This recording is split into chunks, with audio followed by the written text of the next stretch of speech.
Hey y'all, what's going on? This is Jackie, and today I'm making a video about why employees leave their job after a few months. So I saw this article, and this article doesn't specifically talk about the healthcare industry. It talks about just in general.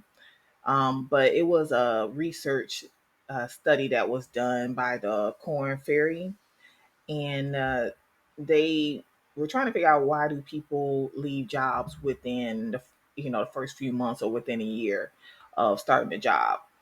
And it says, according to research, employees often feel a disconnect between what they are told during an interview and their lived experience on the job. So basically, they're saying that what you are told when you're interviewing for the position and what you actually do during the position are two different things. They're not the same.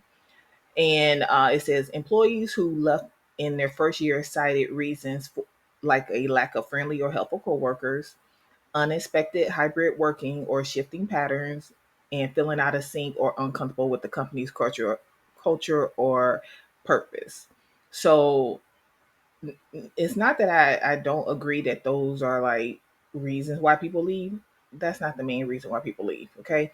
The number one reason why people leave jobs, I think it's like 54%, something like that, is is your immediate supervisor. Okay. Ain't nobody leaving no job behind no coworker. Okay. I'm not quitting my job because I got an annoying coworker. Nobody's doing that. You know what I'm saying?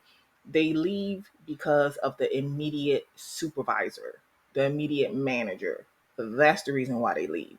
They either don't respect them, they feel that there's favoritism, which 9 times out of 10 there usually is. It's maybe retaliation. Maybe something happened and they feel there's retaliation. There are multiple reasons why they leave, but the majority is your immediate supervisor or manager, team lead is always the immediate. Nobody's leaving because of pay. Nowhere here do you see anything where it says they left first year because of pay. You know what I'm saying? Is and nobody's leaving because of a coworker unless you got in a fight with them. You got fired or whatever. But for the most part, that's these reasons listed is not. It's because of the immediate supervisor, manager, team lead. So I decided to pull up the article. So I clicked the link. The article's right here, and this is the Corn Ferry. And basically, they just interviewed the employers, and the employers were the ones who gave the feedback. So on the reason why they were told people left. So like if you leave a job, a company may do an exit interview. Some people do it, some people don't. Okay, like some employees fill out the form. Like in order to get your last paycheck, you might have to do an exit interview. Some people fill it out, some people don't. Um, so that's where they got this reason. So like one of them, this lady quit because the job was amazing, but it was not as advertised. So that's kind of like what the article said. It was a disconnect. Some places you've gone there and um, they weren't expecting you. They don't have your paperwork ready. They did like you know what I'm saying. Like where you come from? Like you just somebody that just showed up off the street. That's annoying. I've had that happen.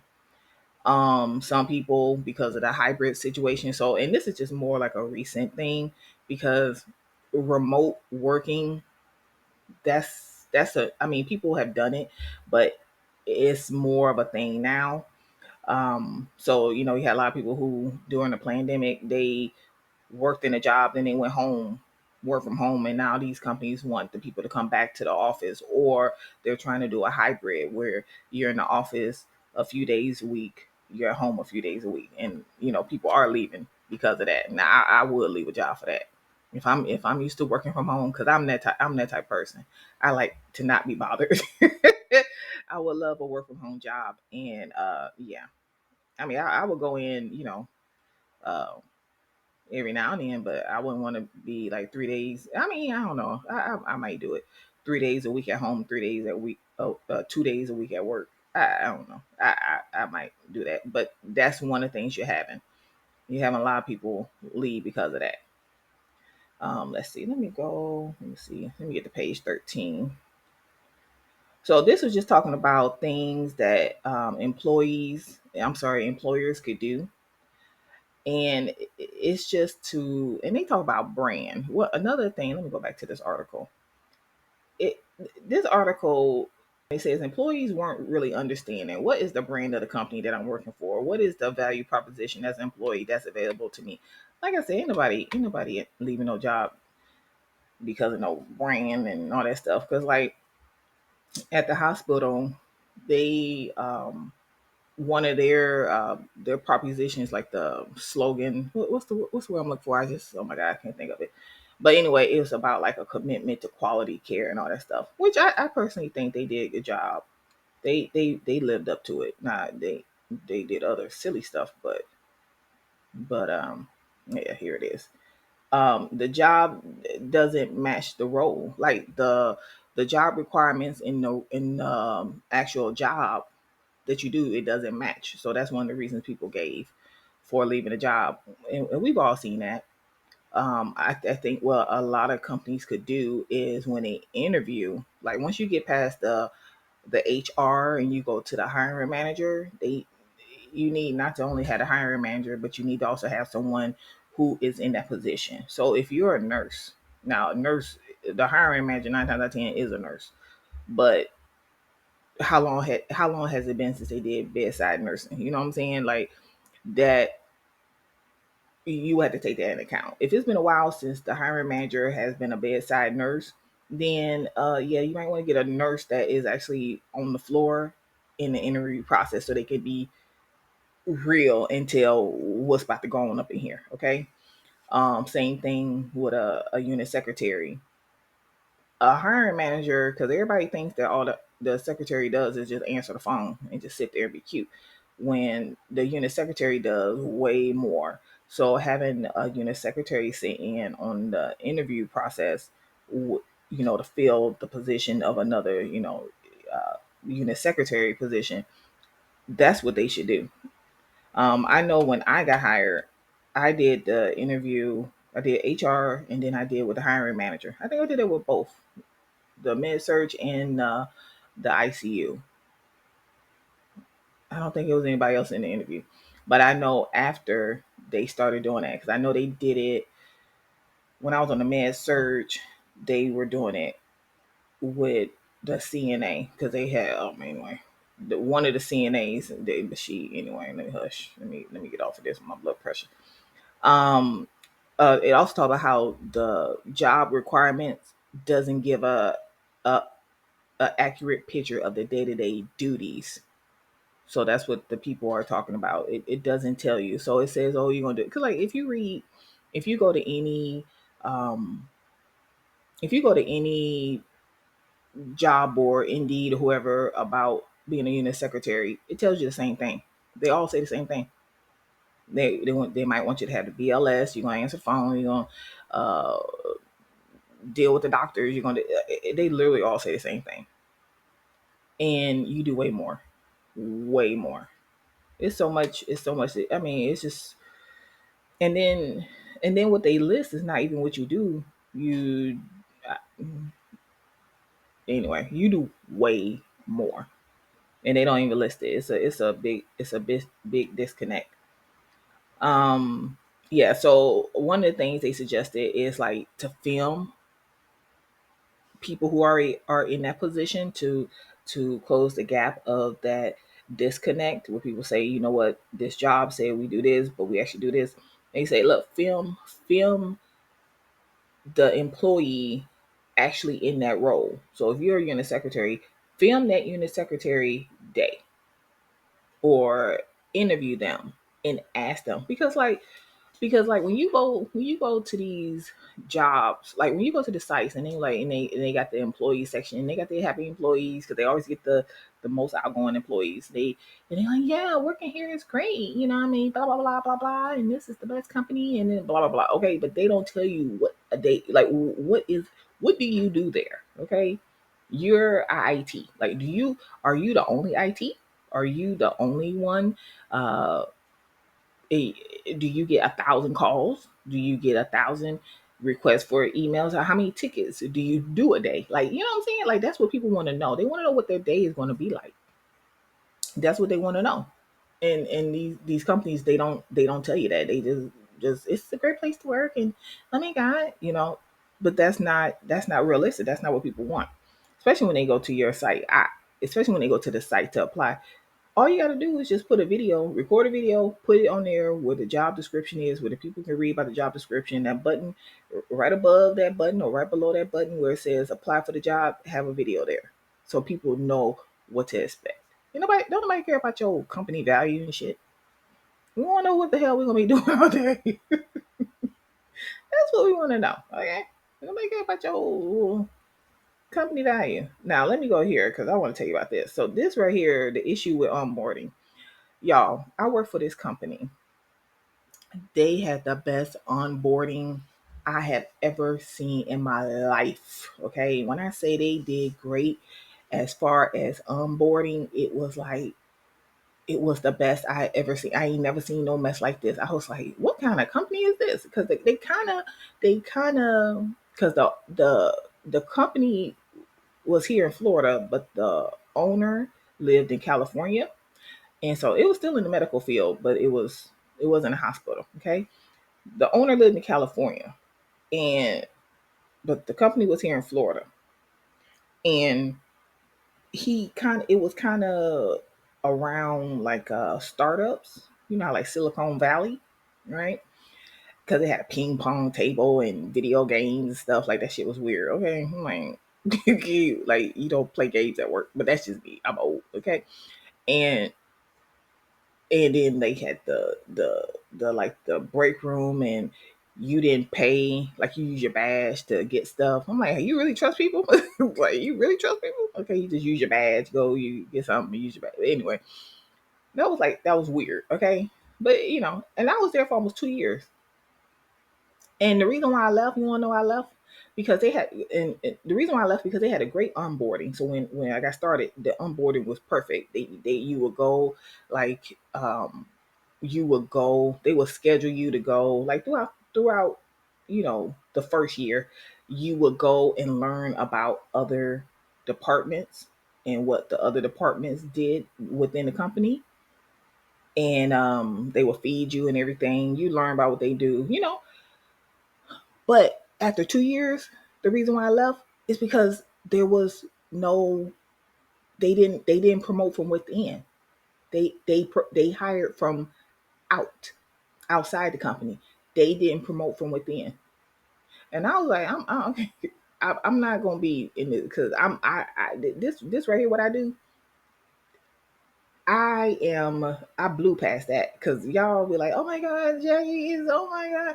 Look, I've been blew past that. All they were doing was just adding more little work to keep me there. Because what I did that. Okay, like, I did that. I'm done. Okay, like, I did it with my eyes closed. You know what I'm saying? I had got to that point, but they wouldn't promote from within.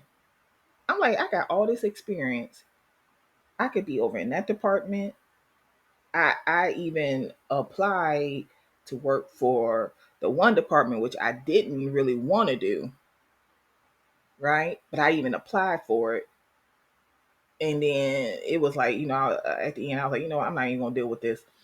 And then I ended up leaving. I don't know from when that one didn't to, but I was like, oh, I'm done. You know what I'm saying?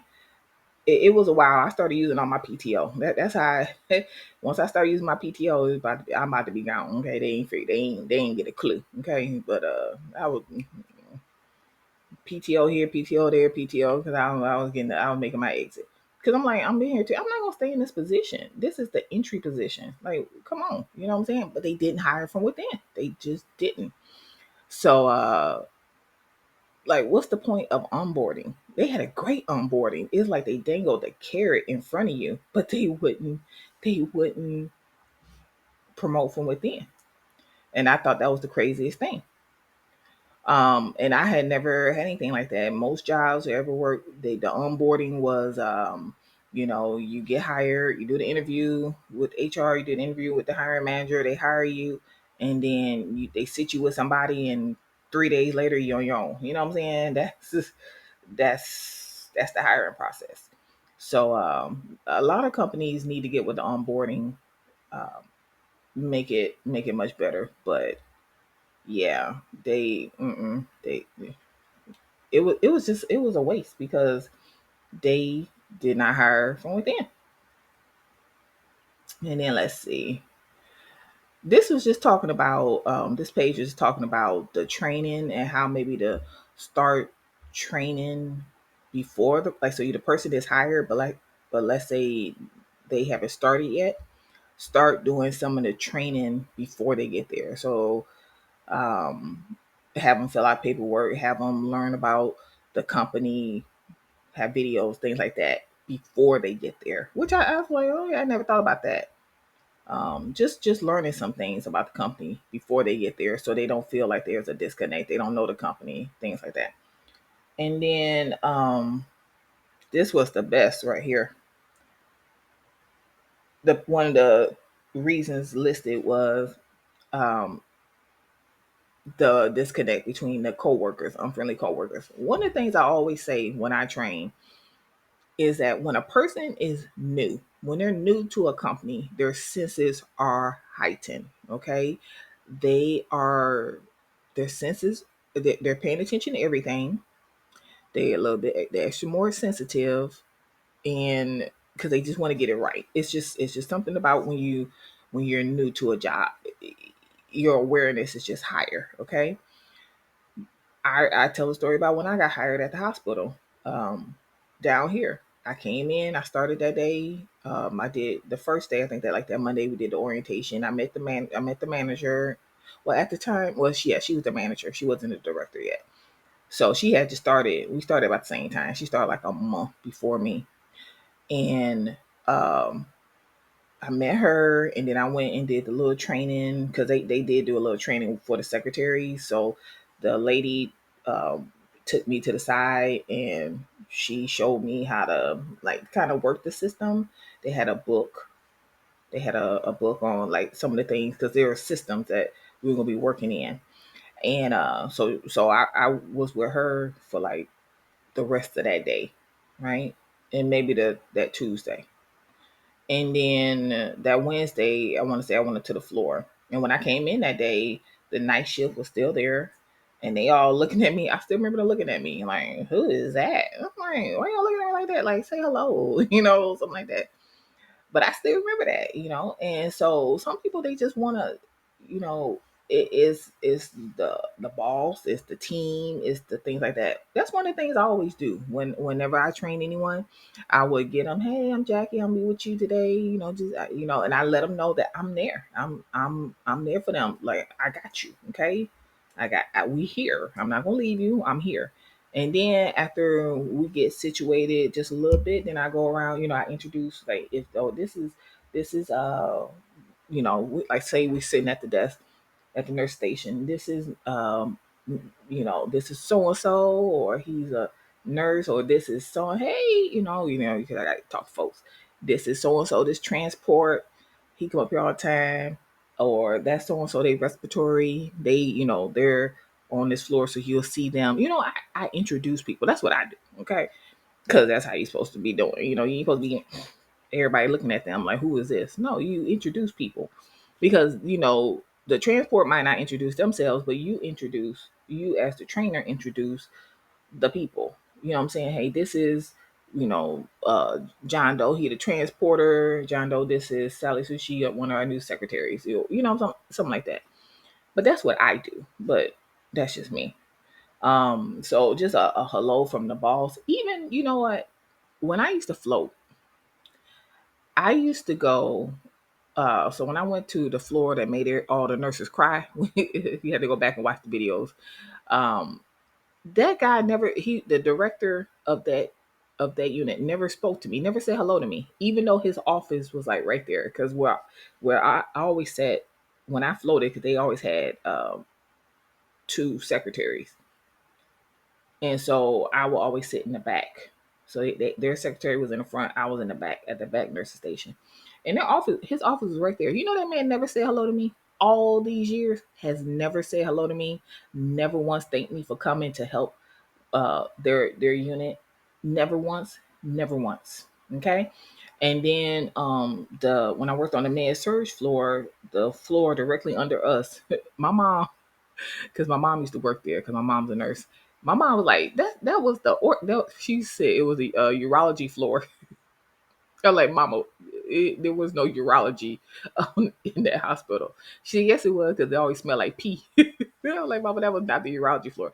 It was like, that's where they came back when they had surgery. So I don't know. But anyway, but she said it was a urology floor because it always smelled like pee. But that lady, I think one time she actually thanked me for coming and helping her from helping the unit. And after that, I never went back over there. I'll always go to their sister floor. But yeah, I think literally only one time, all those years, she thanked me for coming to her floor. She used to walk right past me, and I just roll her eyes and keep walking. I'm like, y'all is just like so, ugh. You know what I'm saying? Like I'm helping your floor stay afloat. I'm helping, and at halftime, and when I went down that floor, they really didn't have a secretary. That's why I think one time they did. I think I might have been the only secretary that day, and she actually thanked me. But for the most part, she never really thanked me. I think she only did it once. I almost fell out because. And then her last name, she should have been friendly. You would thought she would have been friendly because of her last name. She was up anyway. But like when people get hired, the boss doesn't speak to them and things like that. Because like when I talk about the hospital, when I did the orientation, the manager was there. That's how they did it. Everybody got hired. Everybody went to the like conference room, whatever, and then our managers came and introduced themselves to us, and then um, they walked us to where we were going to spend that day. You know what I'm saying? Because I think they came down for lunch. I think that's what it was. They came down for lunch and they had lunch with us. So they had lunch with their employees that was going to be working. So if you was a new nurse, a new secretary, things like that, if you were going to be working on their floor, you had lunch with them. That's how it should be. You know what I'm saying? And then with the team, like with me, I will always, introduce people to like, hey, this is our new, say if she gonna be working on the weekends or she per diem or things like that. That's what I would do. And then of course, always have a work buddy. I think this is a great solution. I always try to be the work buddy for new employees like that I was training because a lot of companies what they do is you don't have that. Like you got to have some kind of liaison when a person start a new job. They have to have it. Most people they get trained for 3 seconds, and then they thrown and you sink or swim. Or they get trained. Monday they train with this person, Tuesday they train with this person, Wednesday they train with this person. That's not how it's supposed to go. People need to have like a work buddy. So I always try to be that, but that's just me. But yeah, this article talking about people leave because they don't know the brand, what the brand of the company is. Ain't nobody worrying about that. And yeah, employees who left in their first year cited reasons like the lack of friendly coworkers or helpful coworkers, unexpected hybrid working or shift patterns, or feeling out of sync or uncomfortable. Okay, yeah, I mean, yeah, that's some of it, but a lot of it is because of management. And this article doesn't that that survey doesn't talk about it because they interviewed the employers, not the employees. Okay, and they didn't want to admit that, but that's the number one reason why people leave because of management, because of their immediate supervisor, immediate manager. That's the reason why people leave. But yeah, that's what I got for you. And then the ones that don't leave, the ones who don't leave, who don't quit, they end up doing this, the quiet quitting, the state of quiet quitting. Okay, and that's where a quiet quitter is they don't do anything more than what they're supposed to do. Okay, so whatever is in their job description, that's all they're going to do. They're not going to work extra, they're not coming in early, they're not staying late, they're not doing anything else. They're going to do what their job description says for them to do. Okay, so that's what you get when people actually don't quit. They quiet quit. That's what they do. So yeah, I couldn't quiet quit because I'm the type of person like, yeah, look, if I ain't doing that, I can go home. Okay, like can I go home? Because I ain't gonna be doing nothing. I'm going home. Shit. But that's just me. So that's all I got for you. If you got any questions or comments, you can put them below. Don't forget to like the video, share the video, subscribe to the channel. I want to say hey to all the new subscribers. I see you, and I'll see you in the next video. Bye.